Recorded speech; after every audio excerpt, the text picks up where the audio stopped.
জাহান্নামীদেরকে জাহান্নামে নিক্ষেপ করার পর তারা আল্লাহর কাছে 3টি জিনিস চাইবে। 1 নাম্বার, জাহান্নামীরা বলবে, হে আল্লাহ, আমাকে এত কষ্ট না দিয়ে আমার মৃত্যু দিয়ে দাও।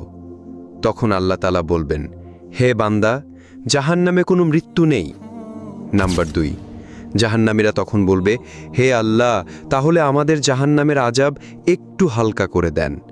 1 মাসে অন্তত 1 দিন বিরতি দেন, অথবা 24 ঘন্টার মধ্যে আমাদের 10 মিনিট হলেও আযাব থেকে বিরত রাখুন।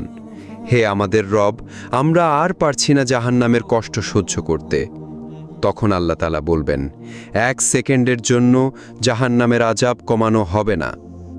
নাম্বার 3, জাহান্নামীরা বলবে, আল্লাহ, আমাকে দুনিয়ায় আরেকবার পাঠিয়ে দিন, আমি দুনিয়াতে গিয়ে শুধু আপনার ইবাদত করব।